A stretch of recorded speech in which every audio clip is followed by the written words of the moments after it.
Hey everybody, welcome to a special bonus episode of the Chasing Ebenezer show. If you're watching this, it is June 23rd, and we just released our new single called City, and we figured this would be a great opportunity to, one, share it with you, two, kind of talk about our art form, because, we talk about creativity in general. This is a chance for us to talk about something I really love, which is songwriting, mixing, recording, producing, all that fun stuff. So that's what we're going to talk about. All right. So you're the songwriter for this. Yeah, so there also gets to be a song story. Of course it does. Of course it does. Of course it does. So why don't you talk to me about writing the song? And a long time ago in a car far away. Was it in a car? That's how I write most of my songs. Really? I just start like humming and that's often how my songs are written. That's so awesome. There's no genius at work. You don't have like a magic mug that you put magic drink in, and then mug with a magic drink. Like that's how you write songs. No, my coffee mugs determine how my day is gonna go. And like some people. What's that, dear? Some people call that drinking, but no, I don't drink while I drive. I am naturally loony without alcohol, so no. Well, because do you remember when we first did this song, I kind of did this ba ba da ba ba ba, and we would play with the kazoo. Yes, I do. Do you remember that this? when we first wrote it? So I honestly though, I write songs. When I try to write a song, it almost seems like I fail at it, and I don't. But then if I'm just like humming, oh yeah, or I'll just start playing around really. So maybe that's the moral. Does it turn off kind of like the internal editor in you? Probably. Yeah. Or I'll get a little melody and I'll grab my phone because I won't remember it, and then I'll like hum. I'll be in the grocery store frequently. Hum hum hum hum hum hum hum hum. So I'll usually have just a basic idea. I don't have like all the lyrics necessarily or all of it polished, but I'll just get my ideas and then I'll start singing. So I'm pretty sure I wrote it in the car. You wrote it in the car. Maybe that's a fantasy that I made up, but that's how I remember it, and no one was there, so prove me wrong. Who knows? Prove me wrong. So the lyrics though, did those come earlier, or maybe I'm wrong on that? It was a while ago. It's a long time ago that we actually. What do you mean earlier? Like, did you have like an old songwriting journal that you just took the song out and were like, "Oh, I'm gonna do this," or did you write this like in? I don't know if this was a song that you wrote lyrics to in college. Oh no. Okay. Those will never be revealed. Well, except for George Clooney Romance. Yeah. If you're a patron, by the way, there is a special patrons only video of me performing for you. Playing for you my first song, George Clooney Romance, which I gotta say, it's something. It's something. So put that into your little Patreon. It's in the thread. So no, but most of the songs I wrote as a younger person, they're just embarrassing. But I was trying, Exactly. You have to write a bunch of terrible songs before you get even one that's even remotely doable for public listening. Consumption. Yes. So talk to me about like, so you're in the car and you're doing your little your hum thing. Well, what about the lyrics? And like, there's a story there. Sure, right? I'm usually meditating on things. I'm usually reading a book or two, not while I'm driving, like in my life. Right. I'm usually like have a book that I'm reading. I'll have some deep thought or idea that I've been meditating on. There's usually social problems that I'm ruminating on, and there's usually some passage from the Bible that I'm thinking about, and so there's a verse that's describing what people who follow Jesus are meant to be. They're like a city on a hill, and And so if you think about lighthouses, for example, if you're in a storm on a boat, and I mean, I'm imagining this, guys. She's never done I'm not a boater. Is that the word for it? Yes. It was just funny. You don't want to see me trying to commandeer a boat. But I'm imagining that if I was lost at sea and then saw this light of a lighthouse like on a hill, that's hope right there. Yeah. So in the world, I'm like, well, how can I be light to my friends, my neighbors? Because there's a lot of dark out there. So I'm thinking that idea of being a city on a hill, like an oasis in a desert. That's what I want to be like. That's what you want to be. You I want to be like a place of hospitality. Yeah, for other people. I want to be a place of hospitality, friends. That was ridiculous. It was that great. movement. And that's... Last episode, like of our regular episode, I did the T-Rex hands. These were the hospitality hands. Embarrassing. I feel so at home right now. Oh dear night. And so I started, if there was a city I could imagine, this is what it would be like. I'm not saying I want to be mayor of a town. No. Don't ever vote for me for anything. I don't want to be in charge. No matter how bad the other candidates are, don't write any of our names in. No. That's not what I'm saying. But I'm saying this song is basically what I feel like elements of a light-filled city would be like for people, a place of hospitality. So I just started imagining things, and I changed one line from originally just because that's what happens too, is there's some songs maybe you've written in the past, but you as a person are changing. Your understanding of the world has changed, so, I figured I would, because originally the line had been no more indulgent adult toys. And I was not thinking about those kind. Oh, gosh. I was thinking, and you never said anything to me?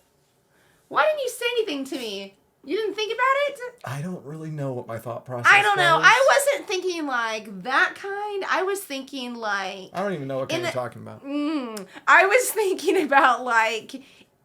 In a place where you have the super rich and the super poor. That I was like that no one would suffer at the expense. But I'm not. That makes sense. But I understand. I'm not saying go be Robin Hood and that. And I didn't want, as we're singing it live, there's phrases will stick out, and I didn't want people to be like drinking their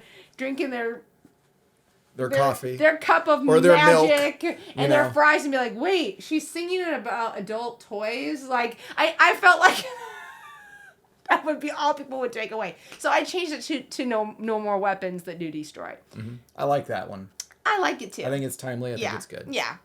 So anyway, and for the record, yes, when I was talking about mugs and songwriting, I was not talking about booze. I was you actually sounded a little defensive here. I was talking about coffee. You're talking about coffee. Okay. Coffee is my songwriting. You were talking about a magic mug. Not booze. And I'm like, is like Gandalf going to show up? Like, what are we talking about here? He might. So, okay, so you got the little melody in your head. You got the lyrics. And then you kind of came to me with it. And I think I honestly, if I remember correctly, I do think you figured out what the chords were, at least partly. Maybe. What the This is chords a long time ago. Yeah. And it's I'm not the chord genius that Ben is, and so I can do like the melody line, like on the piano I can play it through, but sometimes the chords I'm like, what? So I used to be much lazier and be like, hey Ben, here's the tune. What are the chords? Which I think this might have been one of those songs. I know Valley was that way. Well, this song probably has like 2 or 3 chords. Like I don't write 2. It has 2 chords in it. See, guys, 2 chords. 2 chords. Yep. It's because I'm so boring. No, but I'm so boring. but it was more. So So you sang it. We figured out the chords to it, and we were playing under a different band name at the time. Really? And Oh, yeah, wow. this was Tribe of Benjamin Wow. days. The song is very Yeah, old. yeah. And so we were in that place where we were like a trio. It was like we had a hand percussionist, and I was like, okay, how do we make this song, for a lack of better terms, interesting? I mean, I'm thinking about that way with all of the songs we write. Unique, acoustic but unique. So I think capoed. I put a capo like high up the guitar neck.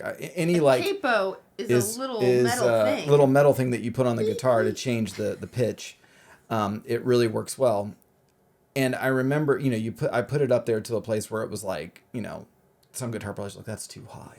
So I did that, and I remember like, okay, so for the verse, I'm gonna play the rhythm and the syncopation this way, and then the chorus was a little different.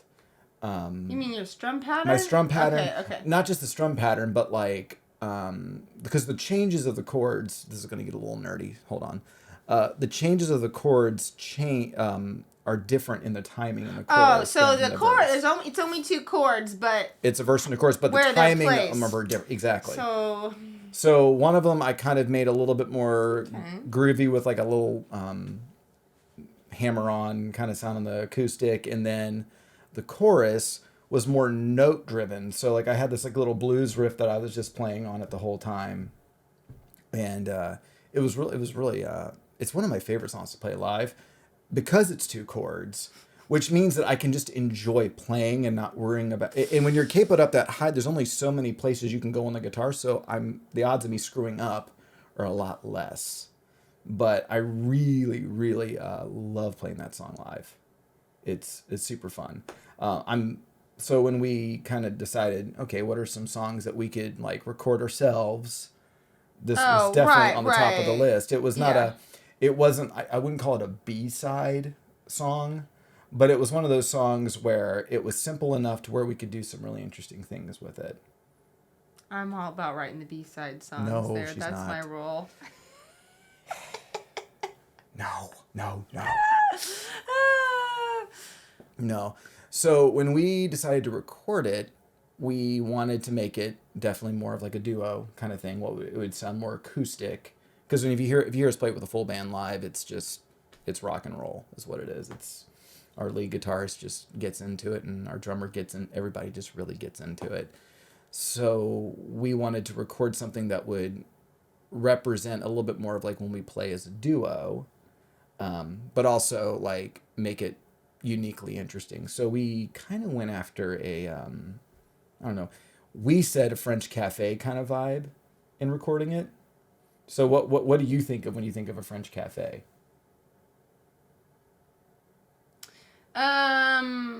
Well, I have to think about like accordion music. I'm often very bad at labeling things, but in my So am I. mind, and so like, oh, melodica, which we've demonstrated for you before, which is that instrument is in It's an adult kazoo. Yeah, pretty much. And I don't know how to play accordion yet. So I was like, oh, this is the vibe. But you actually play it on the single. I did. I play it live, but Ben actually, this is where he's become a producer, which is the growth. So if I'm not playing what he's hearing in his head, very nicely, just knew what he wanted, so he did it himself. I did.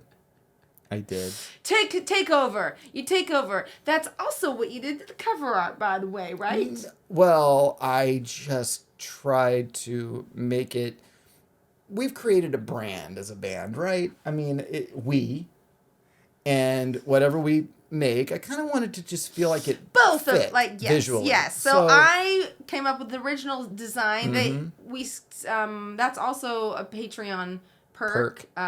It's a printable, and so then I sent that to all of you that you can use to print on anything you'd like. So then Ben changed it up a little bit. I just changed But it a I little was bit. fine with that. I just made the That's tone a fine little with different. it. That's Exactly. This is not the Heidi Sadler band. No. But it was but I like I like how it turned Yeah, I out, do and too, I I like do the too. original picture. It was Yeah, good. no, so. this is good because I think you do a really good job. I'll have initial idea, and then you'll help me flush it out. Yeah. Flush it out or flush Flush it down. it. So we didn't know which one it was going to be. So Wait, yeah. that's not the sound a toilet makes. So yeah, like getting the melodic on there was really helpful in creating that French cafe kind of vibe. tone. Yeah, the tone. You all might not think it sounds anything like a French cafe No. style. So no, okay. but it was for us. For us, yes. But like for me, I played pretty much every instrument on there except the violin and the glockenspiel. You're just that amazing. No, but it was fun You're for me because genius. normally when I'm recording something, I'm usually just thinking as a guitar player. So Sure, yeah. thinking as a bass player was really helpful yeah. because the bass, when you have a drummer, the bass takes on a certain role. But if you don't have a drummer, which we didn't for this, the bass had to be a little bit more percussion-y. And so I began, because the way I used to play bass was more of like it's basically a guitar without chords versus thinking about the bass as having a certain spot and how everything fit in the song was really fun for me to think about and do and practice and learn. The other thing was adding the other guitar parts in for the chorus.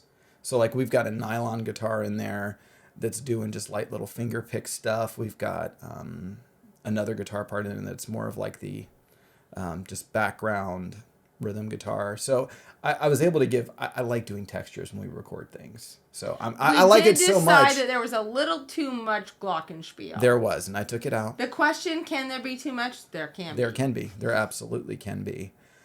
So learning how to do all that, learning how to mix it for mastering. Because this is the fun. first track that you Right. have completely done yourself, except for mastering. For mastering. And like we shared in our last regular episode, this was kind of the test for the full length. album, which we're going to start working on. Yes. I'm really excited about that.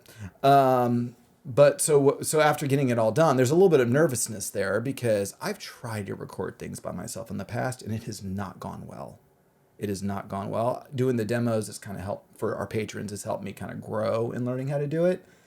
But our mastering guy, Dana White, who is amazing, by the way, not just as a ridiculously talented person, because he is, but just a super kind person.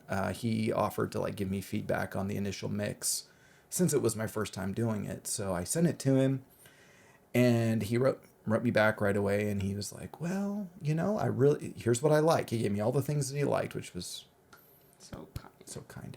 And then he said, but there's this crunch that I'm hearing. And he's got speakers that you can hear the crunch on if, they're very high quality. And I'm like, oh no, a problem I don't know how to fix. So my brain. That's the scary my part brain is broke. when you spent all this time making something and there's a problem and then it's like, yeah. So I took a good educated guess as to what it was, which was something in connection to your vocals. Apparently it was my fault. And I think it might have just been the fact that I, without getting too nerdy, was I doubled it, which means I copied the same audio track and put it on. Never mind. It might have been something I did. But either way, we decided we're just going to re-record your vocals. And then I got a sinus infection that lasted, like 7 weeks? Yeah. As these things tend to do. Oh my word, that was so frustrating because we wanted to get this out earlier in the year, but... That's why I kept saying soon. Yeah. Soon is always the answer. That can be such a frustrating part of creativity is that sometimes literally your body will not cooperate. That's so frustrating. I'm sure you've experienced that. Yeah. So finally we redid my vocals. You redid our vocals and then we moved. Because I'd started mixing some of it. I'd edited it a little bit, but it was still in that not finished. And I wanted to put it off as long as possible because I was scared of finishing it. I get really scared when it comes to finishing things. I really do.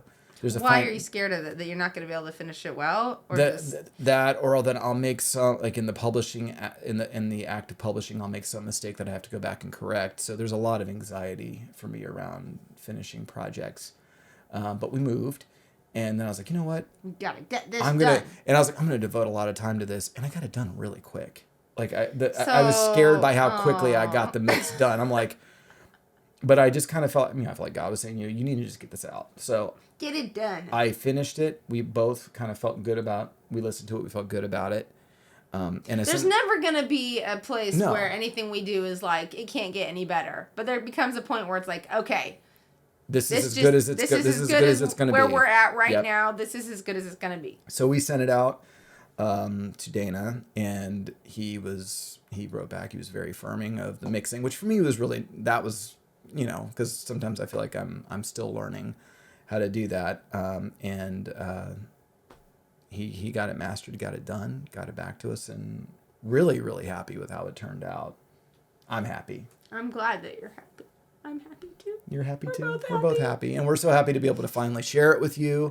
Finally, after how many years? Like, forever having this song and just not having a good recording of it. Yeah. So. And we'll have a couple more that we've done together that we'll put out periodically as there's time. But we're wanting to really focus on getting the next full length with the band. Yeah. Done. So anyway, is there anything else you want to say about the song? Well, in our regular episodes, we like to give you art prompts. So I just encourage you to create something based on what your ideal place would look like.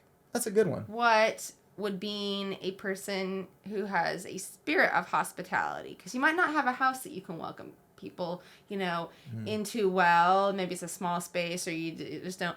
But how can you, when you meet someone or you see someone, how can you bring a sense of light and hospitality? Which like then the more and more people in a city that do that can make a city full of light and hospitality. It's a community of hospitable people. Hospitable. Hospitable. Be hospitable, don't be despicable. Hospitable. And if you have $20, maybe buy a melodica online. Yes. I highly recommend that. It's a lot easier to learn than an accordion, and it's not as heavy. So, yeah. And you can just look like a big dork playing it. She doesn't look like a dork. I think that I do. Enjoy City. All right, here it is. Thank you. All right, bye.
A city of my home, of my own, a city of my own.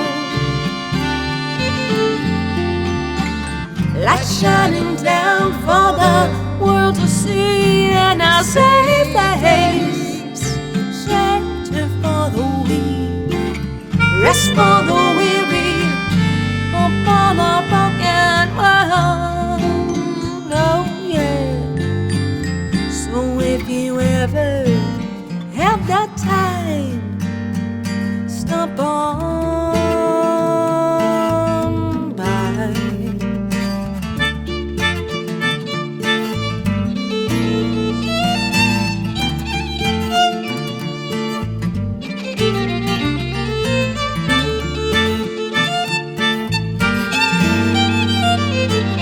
In this place I call my town. There is music, perpetual song, good old-fashioned conversation, neighbors and neighbors without hesitation. Though this place lives within my heart, it could have been, I think it could start. We could say it was what's on our mind, without fear of social crime. So why not come and join the crowd? 'Cause in my town we dream out loud. City, yeah, a city of my own, of my own, a city of my own.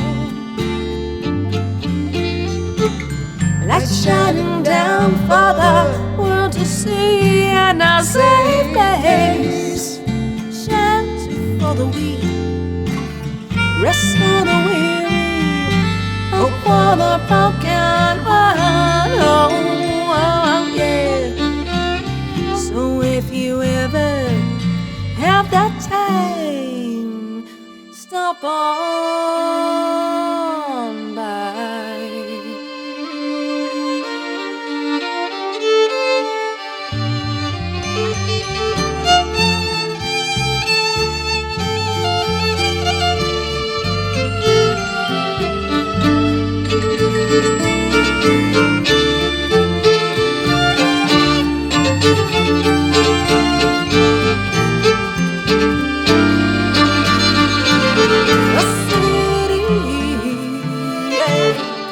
A city of my own, of my own, a city of my own.